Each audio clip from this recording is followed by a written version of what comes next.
The Mourning Dove. Yucca Flat, 3:40 a.m.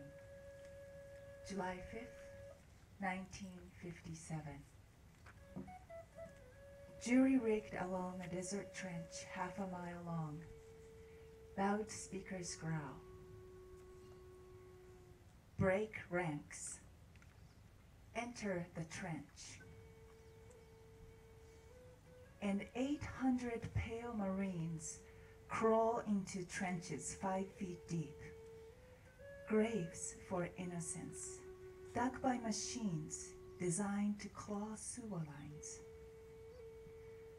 We stand within the trench, stand and shiver, stand and wait for the word, for the dawn, for 70 kilotons of fractured atoms.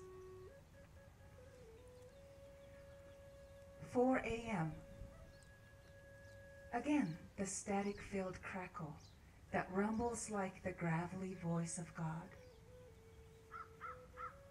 Gas masks in place. Breathe deep to check the filter. Inspect the man behind.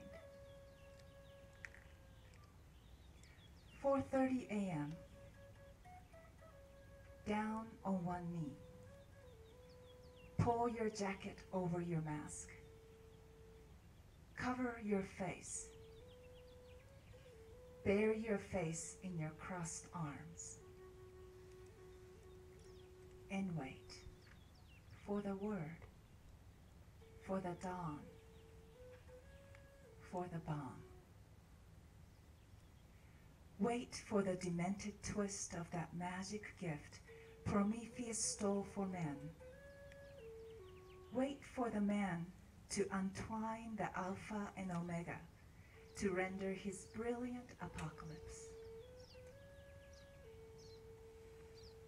4:39 a.m. 1 minute to detonation and counting. 55, 54, 53, 4,000 yards from ground zero, from that Faustian tower about to imitate the sun. Our brains constrict. Our deepest fears condense to cold sweat.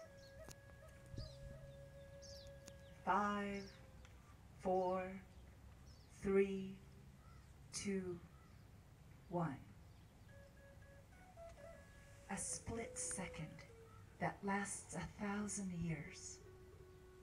And then the white light, brighter than the desert sun, burns through jackets, pulled across taut faces, burns through smoke-grayed eyes of grotesque masks, burns through pink tissue squinted shut, and burns a nightmare image on the retina.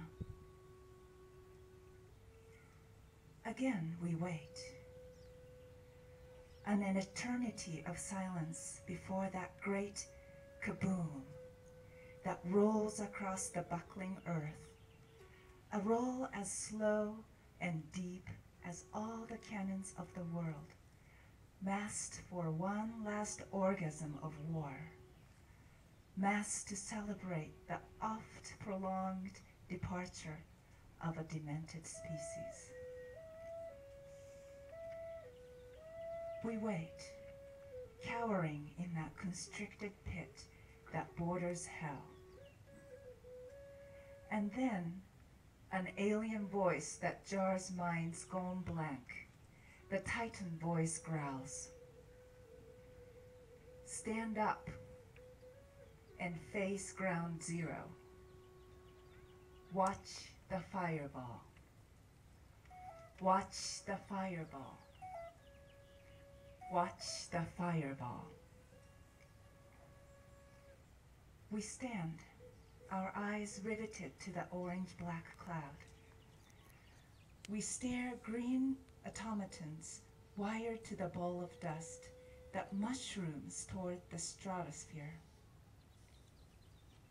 Slowly, like a great bubble of muck, the fireball swells and swells and swells, rises, bloated through the torn sky. And then the winds begin, triggered by the great cloud of bile that personifies the eons of man's progress around the circle from cave to cave. Our mouths hang open. Our eyes stare. Necks crane back until they almost snap, as that earth-consuming mushroom obscures the morning stars, blots out the sky, then rains back upon the glowing earth its man-concocted curse. And once again, down the labyrinth of time, that torn ghost still howls, and that speaker still blares. About face. Turn the fireball. Turn and leave the trench. That growl cracks the stillness of hypnosis. The frozen line breaks. Stunned Marines wriggle from the frothing trench. I placed my hands upon the ledge and twisted from the trench, just as the pale sun, not quite obscured by a gray scream of atomic dust, rose above the far hills. But as my head rose above the ledge, my outstretched hand grasped a soft, spastic form. And as I touched, I saw the bleeding dove, its feathers blasted by our man-made sun. A torn mourning dove flopped, twitched from spasm to spasm, its wings singed black. I smelled the stink of charred flesh, a stench as old as life, but rendered fresh by the wrath of progress run amok. Verdun, Warsaw, Auschwitz, Hiroshima, Nagasaki, and 100 waiting towns whose tightly woven strands of life our brilliant future may too soon unwind. That dove's melted eyes oozed gray pus, and from a throat that has sung man awake since the dawn of time bubbled a faint squick, squick, squick. That mangled dove still smolders, radium etched upon my soul.